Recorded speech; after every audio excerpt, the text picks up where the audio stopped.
Ladies and gentlemen, boys and girls, children of all ages, it is again time for another edition of Two Tire Change with your man, Big Rich. And we have got a lot to get into today.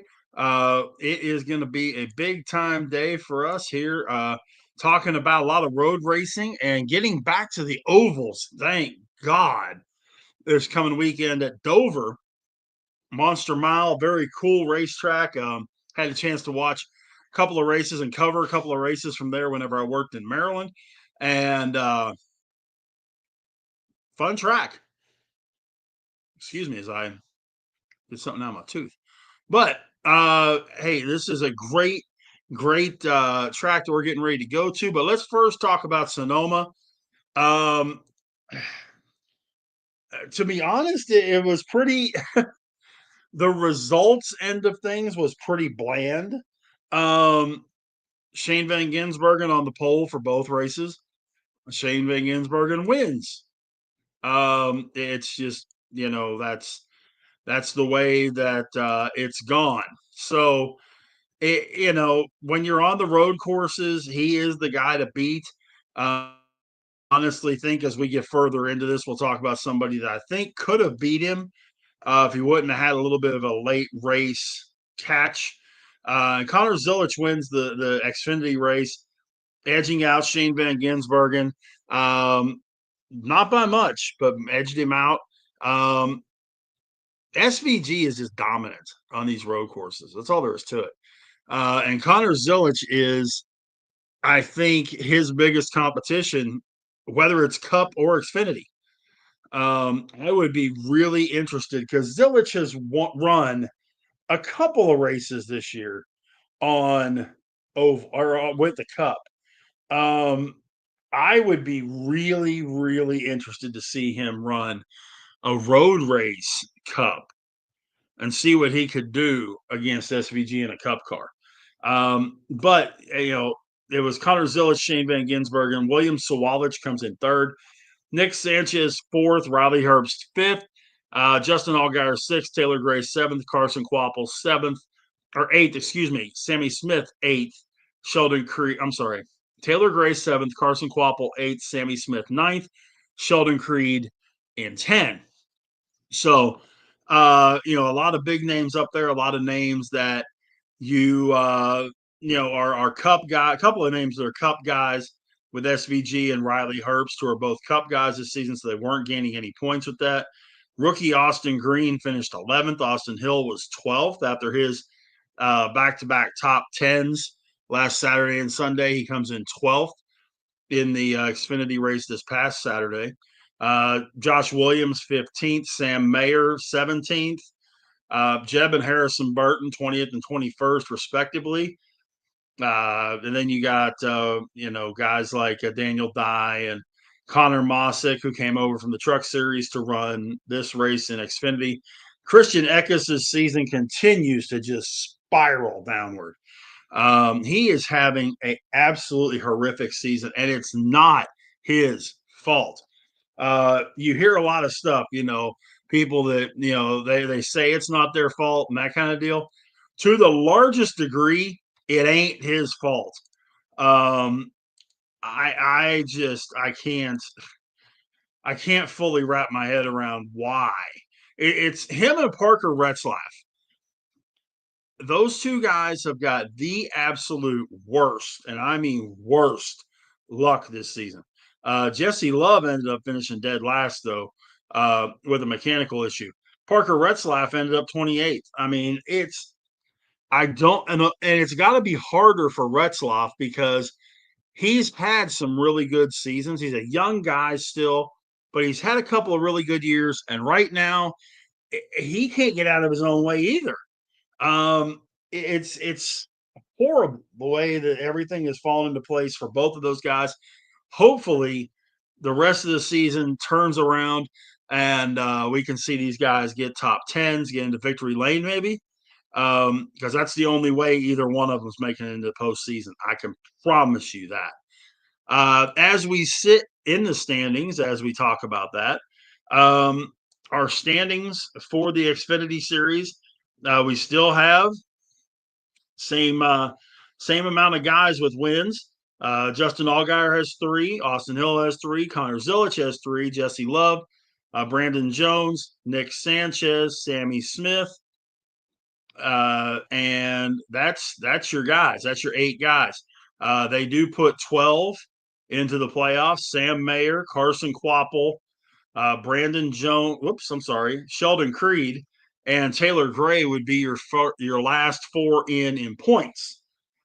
After that, you would be looking at Jeb and Harrison Burton right behind him. Burton is 6 points out of that last spot. Burton is 22 out of that last spot. Then Ryan Sieg, Dean Thompson, and Christian Eckes. Eckes is over 80 points out. He's got to get a win if he wants to make the playoffs this season.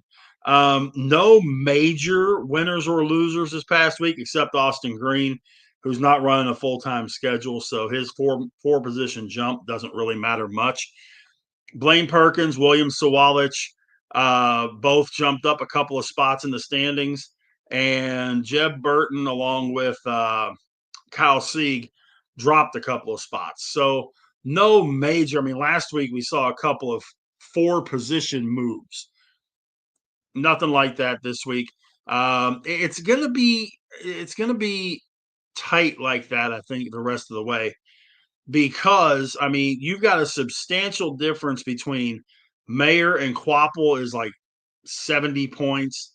Quapple to Creed is another almost 40. Creed to Taylor Gray is almost a little over 30. So those guys, they're not really gonna be messing with each other at this point. It's the Jeb Burtons who's only 6 behind Gray, Harrison Burton who's only 22 behind Gray. If Gray has a rotten race, it could cost him that spot. I think it comes down to those 3 as we sit, because Sheldon Creed would have to have 2 really crummy races between now and then. And I mean by crummy, I mean coming in like couple from last to lose his spot in the playoffs. Now, that's if everything stays the same. Understand one very important thing: things don't always stay the same in NASCAR, because as you have people win races, that list of guys getting in on points shrinks. So, with the upcoming schedule for them, including this Saturday, where they will be in Dover at the Monster Mile, and then they go to Indianapolis for Indianapolis Speedway Park. I'm sorry, they're going to run at the Motor Speedway. The trucks will be at Indianapolis Raceway Park. But you've got Indianapolis, then you go to Iowa, and then you have Watkins Glen, another road course, Daytona, which everybody knows is a wild card, and then Portland, which can be a very interesting race, followed by a race at Worldwide Technology Raceway in Chicago.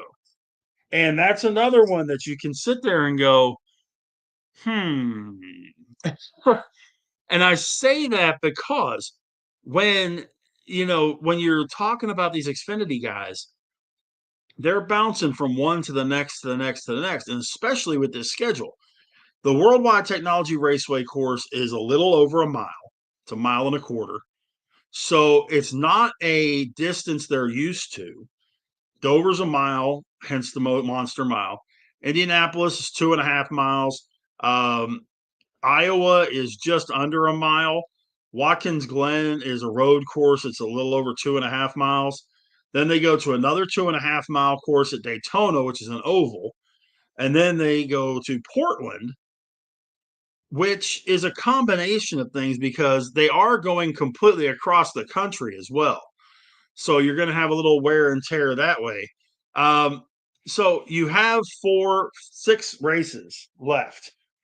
With those 6 races left, and with those 6 races left, you could have 6 winners. You could legitimately have more guys with wins than you have then you have spots because there's only 12 drivers that make the playoffs. You have 8. So, if you get a guy like, well, I mean, let's use the guys that are in there right now. You can very easily see a guy like Sam Mayer win a race, a Carson Kvapil, a Sheldon Creed. He has never won, but he could. Now your point standings are all the more important. Not to mention, if I got a funny feeling that when Christian Eckes turns it around, he's going to turn it around with excuse me, he's going to turn it around with a victory. I just have that feeling that when he turns this whole thing around, he's going to turn it around with a win. Daniel Dye can win a race. William Sawalich could win a race. Retzlaff, I think the same way. If Retzlaff could actually get the chance to finish a race, I think he could win one. So when you're taking all that into consideration, you have 4 spots. You have 6 races. Could you end up making it where if you don't win, you're not in? Yeah. And that puts the pressure on everybody, including the guys that are currently in on points. Same situation in the Cup Series. Now, the Cup Series race yesterday was crazy, but not as crazy as last week. Does that make any sense to you? And last week or this week, you started with Shane Van Gisbergen on the pole again, Chase Briscoe right next to him again. Byron Chastain, Dinger, Gibbs, Blaney, Reddick, Bowman, and Bell qualified top 10. So no big surprise there. Plus, remember, we got the in-season tournament. Ty Dillon, who's the 32 seed, against 8 seed Alex Bowman. 12 seed John Hunter Nemechek against his teammate, number 20 seed Eric Jones. Ty Gibbs, the 6th seed, against 14 seed Zane Smith. And 23 seed Tyler Reddick against 15 seed Ryan Preece. So those are the 8 guys that are still in this $1 million tournament. SVG takes control, at the very beginning. William Byron gets up to 2nd. And SVG is already saying by lap 4 the car's loose, needs more rear grip. Well, him and everybody else. Tires at Sonoma, completely different than tires at any other course they've run. The tires were going away fast. They were running 2 seconds a lap slower than they did at practice. That's how bad it was. It's one of those deals that they had to make proper changes, and they did. But it's a completely different race. Okay. You get to lap 10, you still have SVG in first, William Byron's in second, Ross Chastain is in 3rd place, and he's already 5 seconds back. Van Gisbergen had a 1.6 second lead on Byron and a 5 second lead on Ross Chastain in 10 laps. Now, I realize this is a 90 lap race, but come on, seriously? Or excuse me, not a 90 lap, it's a 100 lap, 110 lap race. Yeah. So last week was a 90 lap race. So we get to close to the end of the first stage. SVG still got a big lead. Brad Keselowski is running good lap times, but he's running 17th. Denny Hamlin's back to 26th. He's not doing anything. Kyle Busch isn't doing anything either from when he started. He's back in 23rd. And SVG has over a 2-second lead on Byron. Well, you've got a bunch of guys that are going to come in. We talk about the pit stop game and, getting the stops early.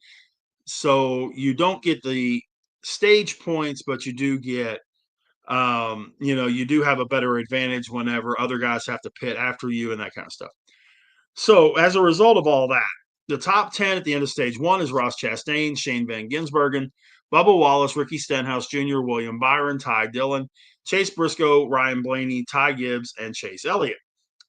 So Chastain ended up being the only driver out of the top 15 that stayed out for the end of the stage. That tells you how bad the situation was with the tires. Restart, SVG gets in front of Byron. and it's getting kind of hairy out there. Um, Lap 31, AJ Allmendinger spins through turn two. Ty Gibbs got into the dirt, and AJ was fourth at the time. And Chase Elliott is talking about he's got a rear toe link problem. Not sure if it's because of the dirt and that on the track or where it came from, but he's having an issue.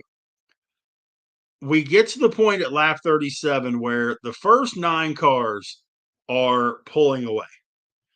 And 10th place Alex Bowman is trying to get up there, not able to, he's having issues. Denny Hamlin's all the way back outside the top 30. Um, he's been talking about rear grip in stage one. And like I said, stand in line. The line's right over there. It's everybody that's saying that. So, if he ain't the first. We then move to lap 46, where Ross Chastain and Daniel Suarez make contact in turn 11, and Suarez spins, loses 14 positions. Meanwhile, another guy that can't get out of his own way, Carson Hocevar, is slow and off the pace. They're trying to wait until the end of the stage at lap 55. But by 52, SVG's leads up to 3 seconds over Chase Briscoe. Chris Buescher has moved up to 5th. Ty Gibbs is back in 10th, and he's had a car that's been pushing toward the end of this stage. Brad Kay is trying to get himself back in the top 10. And at the end of stage 2, again, who pits, who doesn't? Well, Shane Van Gisbergen wins the stage, and he pits with 2 laps to go, comes out right behind Larson. Kyle Larson runs Larson down and passes him to win the stage. So Van Gisbergen wins the stage. He pitted. Larson, Busch, Wallace, Stenhouse all didn't pit. 6th place, Chase Briscoe did pit. 7th place, Ty Dillon did not pit. And then Buescher, Blaney, and Byron, who round out the top 10, they all pitted. So, okay. Then you end up with a really tricky situation. Ryan Blaney gets spun. And when he goes off road, he goes off road. He ends up way off on the side. And he had been contacted by Chris Buescher, and it was just, he ended up way out of whack, ruined his car for the most part. At the same time, Denny Hamlin and Bubba Wallace spin separately from this thing, and it's the caution comes out. SVG lap 65. He's still got the top spot. He's got a 1.5 second lead over Chase Briscoe, William Byron, and Chase Elliott. We move all the way up to lap 85, where SVG pits a couple laps before Briscoe and Elliott, but still way in front. Michael McDowell is ahead of SVG and in the lead, but on old tires. And then a few laps later, SVG took the lead. Michael was hoping to get a top 10. They even said this. He stayed out there because he thought he knew he had enough fuel. And he said, if I can, even with the bad tires, if they're going away, if I can get a top 10 out of this, okay. And okay. Well, not lap 95, Cody Ware's tire comes off. You see the nut bounce across the track. Cody Ware's tire comes off, caution is out. 13 cars stay out, including SVG and Chase Briscoe. Elliott pits and a bunch of the rest of the top 10. Move up 4 laps. Noah Gragson gets stuck in a multi-car crash on the restart. And Eric Jones spins at the same time. Elliott's up to 11th and is the first car with new tires. Ryan Preece ended up with some damage after getting smacked on the front right quarter panel. And SVG still in the lead. We move to lap 103. Ricky Stenhouse restarted in the top 10, but with the older tires, he had issues in turn 8, spun into the tire barrier, and wiped out the tire barrier. They had to red flag the race so that they could get the repairs made. Lap 107, Blaney and Larson crash. Larson got some huge damage to the rear of his car. John Hunter Nemechek had caused the contact initially, forcing both guys to wreck. No caution, though. They drove away. and SVG ends up winning by 1.3 seconds over Chase Briscoe and Chase Elliott. If Elliott would have had a couple more laps, now I remember I said earlier about something that happened toward the end that affected the end of the race. Chase Briscoe with about Chase Elliott with about 4 laps left had SVG in his sights. He was in second place, had him in his sights, messed up on a turn, ended up going into the dirt, which slowed him down. He ended up going all the way back to fourth with only 3.5 laps left. And I think that cost him finishing the race in front. That car was good enough, and probably the only car on that track at that time, because of the fresher tires, that could have caught SVG and passed him. When he had that issue, it just wiped it out. So, it's still a great finish for Elliott. Elliott does have his win, so he's locked into the playoffs. But it could have been a lot better day for Elliott. SVG wins. No, let's be honest, no major surprise there. But when we look at the actual race results, couple of surprises in there, I think. You got Van Ginsbergen, Briscoe, Elliott, top three. Michael McDowell ended up fourth, so he got his top 10.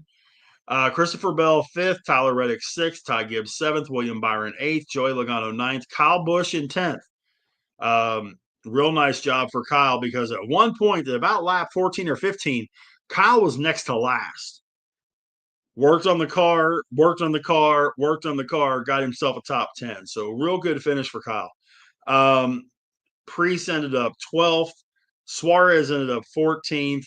Ty Dillon 17th. Denny Hamlin 20th. Ross Chastain 24th. Hocevar 32nd. Kyle Larson 35th. Ryan Blaney 36th.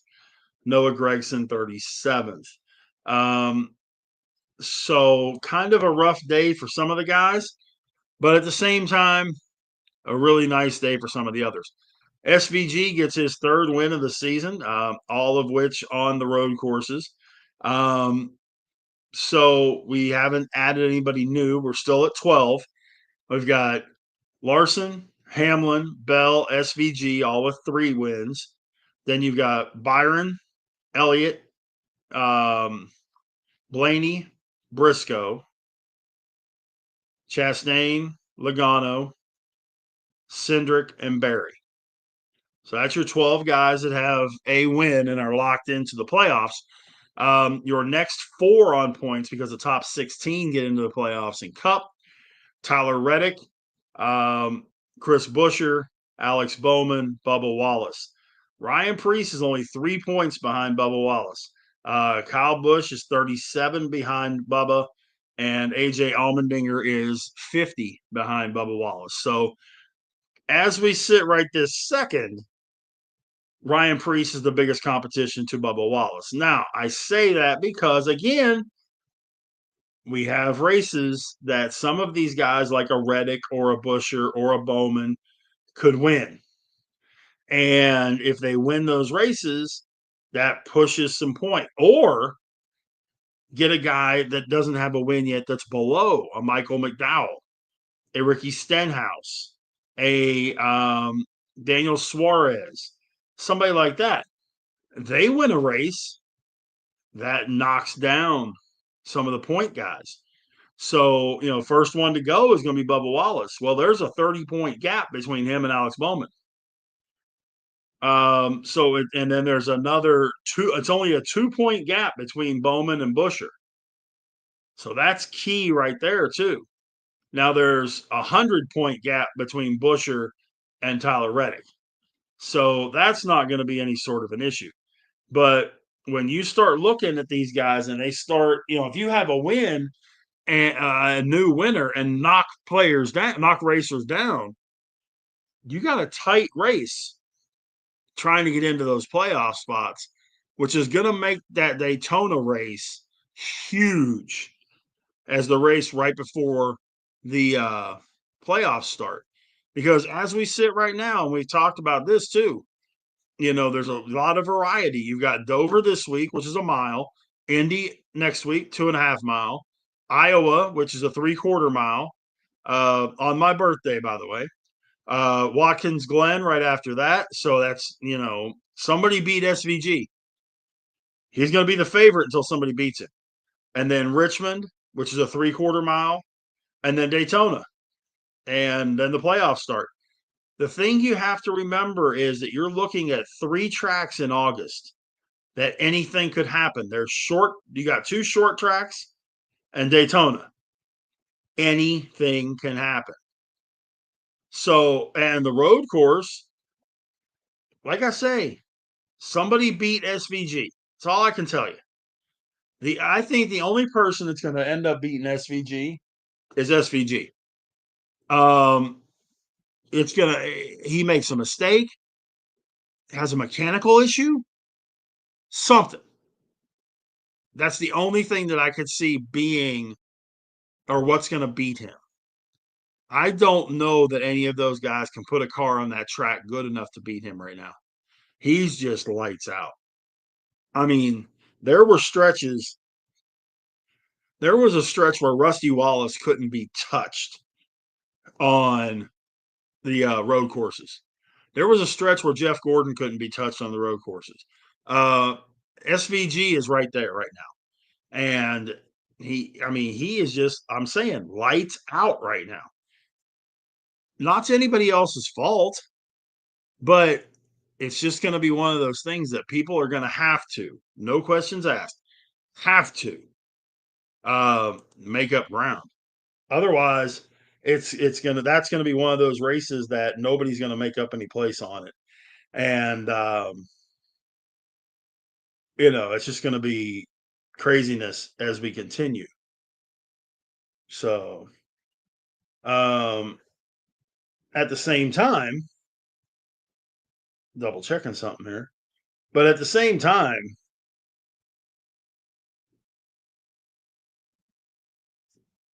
this coming week's race at Dover. Um, I mean, this is definitely a track that over the last, well, that's not helping me. That's pulled up from 2020. Um, so when we're talking about the Dover races over the last several years, I mean, Denny Hamlin won spring last year. Martin Truex won the year before that. Chase Elliott, Alex Bowman, Kevin Harvick, Denny Hamlin, Kyle Larson, Martin Truex, Chase Elliott. You picking up what I'm putting down? It's been Hendrick guys, Denny Hamlin, Kevin Harvick. Well, okay, and then Martin Truex in 23. Well, Truex is retired. Harvick is retired. So outside of those two guys, the only drivers that have won races are Larson, Hamlin, Bowman, Elliott. 300 guys and Denny Hamlin. So that makes a difference.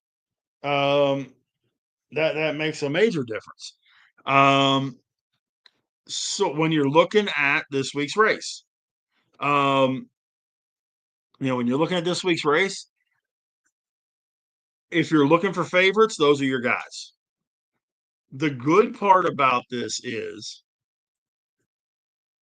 if you're going to go Alex Bowman, he's probably, if you're doing a DFS lineup, Bowman is probably going to be one of the cheaper guys, mid-range to cheap. Elliott, Hamlin, Larson are all going to be up in that top tier. But that's also where you start getting into some of the other guys. Eric Jones runs really well on 1 mile tracks. John Hunter Nemechek runs well on them. Normally, Josh Berry does very well on 1 mile tracks. So you've got guys like that you can get into. Who am I going to pick for the race? Probably Elliott. Wouldn't be surprised if Hamlin's right there. Wouldn't be surprised if Larson's right there. But I'm going to go Elliott. He's been really hot the last month or so. and I think he's going to pull it off. If I'm gonna take a guy that doesn't already have a win, that's going to win to get into the playoffs, Bowman. I would take Bowman. He's won twice at Dover. So, he knows what it takes to win a race there. Or excuse me, he's won once there. 2021. Um, I really would look for him. Um, Josh, you brought up a good point here. Do I like the when you're in? No. No. Um, and I'll give you a perfect example, okay? When you're looking at the standings right now, okay? If you went straight off of the stage points, and I can actually pull it up um, based off of what the old Winston Cup standings would be, where you got points per race. Okay. Um,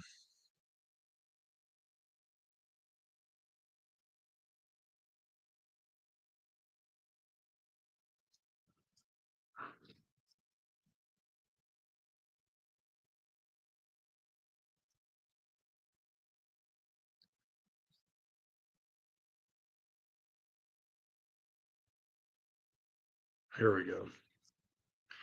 Because it does make a dramatic difference. Okay. Um, what we have right this second.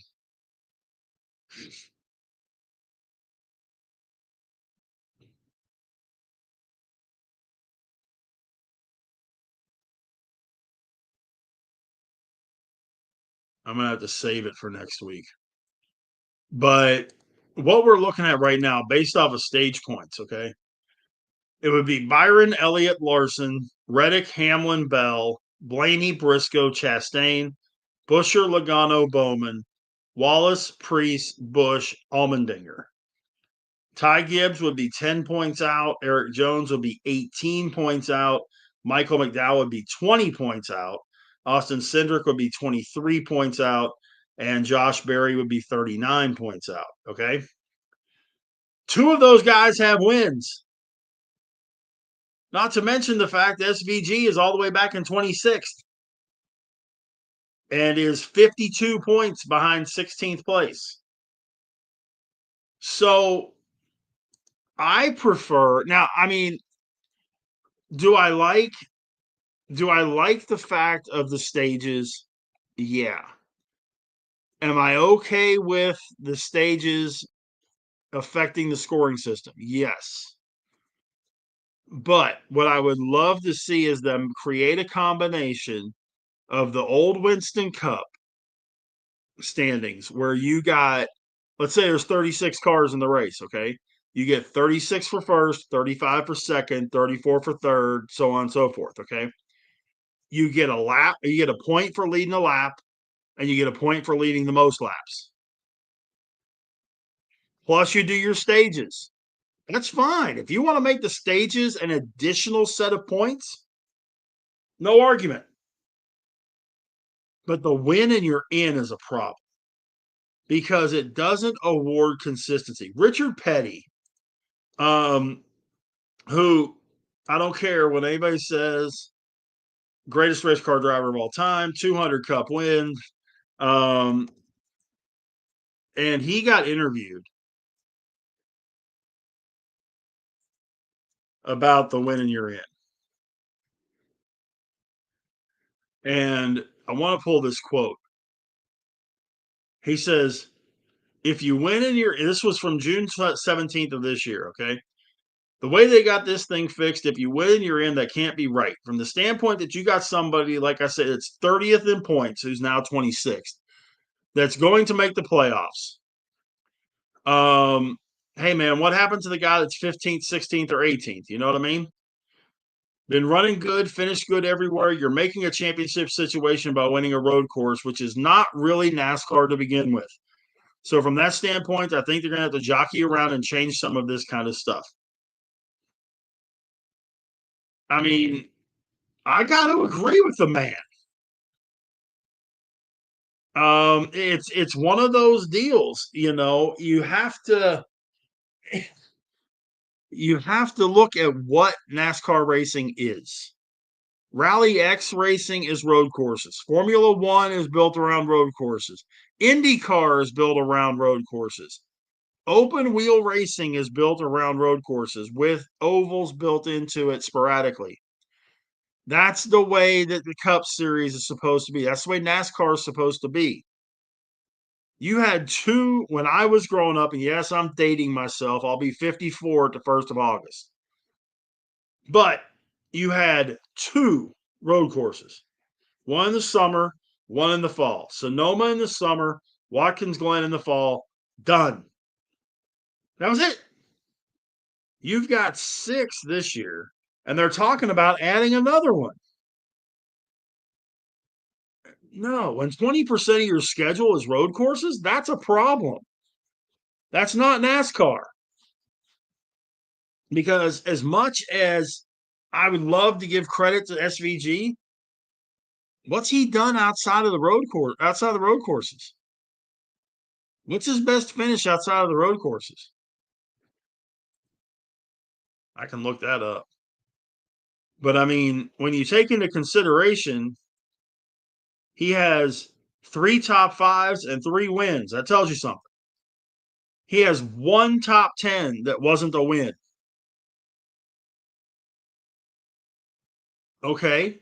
So that means outside of the road courses, that he's won three of them, he has not had a top 10, but once. Once. And that was another road course.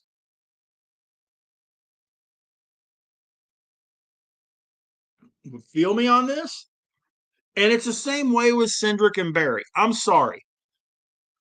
I like Josh Berry. I'm a fan of Josh Berry's. Not a big fan of Austin Cindric, but he's okay. They won races. Congratulations. Does not mean you should make the playoffs automatically. You've got to be consistent. The playoffs, if there is a playoffs, should be the 16 best racers from throughout the season. And it's not what's going on right now. Because you're going to have a couple of guys that are going to be in the top 16 in points that are going to be on the outside looking in when it's all said and done. Because you have three guys that are 20th or worse, three that are 20th or worst, and they're going to make the playoffs. So, Josh, long story short, too late. To answer your question, no, I don't like the winning you're in. Let's also look at the in-season challenge because now we go to Dover with our final four. Ty Dillon defeated Alex Bowman, so the 32 seed is in the final four. John Hunter Nemechek beat his teammate Eric Jones. The 12 seed will face the 32 in the race this Sunday. Joe Gibbs Racing's Ty Gibbs, the 6th seed and highest remaining seed, will take on the 23 seed Tyler Reddick. So you've got Colleague Racing, Legacy Racing, Gibbs Racing, and 2311 represented in the final four. Dillon versus Nemechek, Reddick versus Gibbs. My picks, I'm going Dillon versus Gibbs. Why the heck not, man? Let's have Dillon win the whole thing. 32 seed wins it all. Josh, I mean, this thing's coming up on August the 2nd. The baseball game that they're going to have at Bristol Motor Speedway, I think is going to be kind of interesting. And it's one of only a few tracks that you could do that with on the infield. It's gonna be cool. It's a novelty. Hopefully it's not something they're planning on doing on a consistent basis. Simply because again, it's a novelty. You're not, it's not the and I'm not knocking the Savannah Bananas. Okay. I think Banana Ball is fantastic. I love watching it. I think the basis of it is great. The guy that came up with it is an absolute genius. I would love to get a chance to interview him one time. Dude is brilliant. Um, but it's a novelty. You don't see those guys playing against the Cubs or anything like that. If you notice, they only do the Field of Dreams game every so often, once a year. They've done it a couple times. That's it.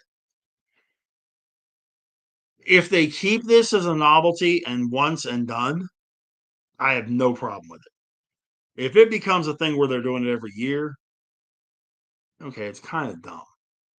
I'm not the biggest fan of them going over to Japan and playing that opening series over there. I get it because you've got Otani and Yamamoto and Imanaga and all those guys. I get it. Still doesn't make sense, but I get it. With this, I'll watch it just to see the novelty of the game and to see how much like real baseball it is, how well they do in installing a real field on the infield at Bristol Motor Speedway. Um, but I hope it's a one and done as well. I really, honest to God, do. Um, so, other NASCAR news: Jimmy Johnson was inducted into the Sonoma Raceway Wall of Fame this past weekend. So that's a pretty cool deal there. Um, there is a we've talked about the situation between 2311, Front Row Motorsports, and NASCAR. They filed documents today seeking a temporary restraining order and preliminary injunction to maintain their charter status uh, just a few days before they're scheduled to lose it. The teams state losing their charter status would cause irreparable harm and that NASCAR has, quote, signaled its intention to immediately move or sell their charters to other entities, putting 2311 Racing and Front Row Motorsports in irreparable jeopardy of never getting their charters back and going out of business. NASCAR has said it's unfortunate that instead of respecting the clear rulings of the fourth court, 2311 Racing and Front Row Motorsports are now burdening the district court with a third motion for another unnecessary and inappropriate preliminary injunction. As both the Fourth Circuit and the district court suggested, NASCAR has made multiple requests to 2311 Racing and Front Row Motorsports to present a proposal to resolve this litigation. We have yet to receive a proposal from 2311 or Front Row, as they have instead preferred to continue their damaging and distracting lawsuit. We will defend NASCAR's integrity from this baseless lawsuit forced upon the sport that threatens to divide the stakeholders committed to serving race fans everywhere. We remain focused on collaborating with the 13 race teams that signed the 2025 charter agreements and share our mutual goal of delivering the best racing in the world each week, including this weekend in Dover. So, the teams said today we filed a motion in district court for a renewed preliminary injunction and temporary restraining order to protect the team's ability to race chartered for the remainder of the Cup Series season and prevent irreparable business harm to 2311 and Front Row Motorsports until we can present our case at trial in December. New information surfaced through the discovery process that overwhelmingly supports our position that a preliminary injunction is legally warranted and necessary. The team's love of stock car racing and belief in a better future for the sport for all parties, teams, drivers, employees, sponsors, and fans continues to motivate their efforts to pursue this antitrust case. Got all this information from our guys over at jski.com. Yeah, this is sticky, man. 2311 is the team owned by Denny Hamlin and Michael Jordan. Tyler Reddick and Bubba Wallace drive for that team. Front Row Motorsports owns the 34 and the 38 of David Gilliland and Zane Smith.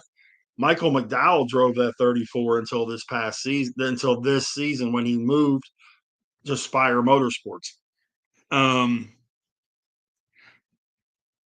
This could get dicey, man. This could really get dicey. And I mean, if those four teams, the two ownership teams, but the four race teams run into a situation, I mean, this could get ugly before the season ends. I would love to get a chance to talk to our buddy Brad Gilly or anyone else with a little more information on this whole thing.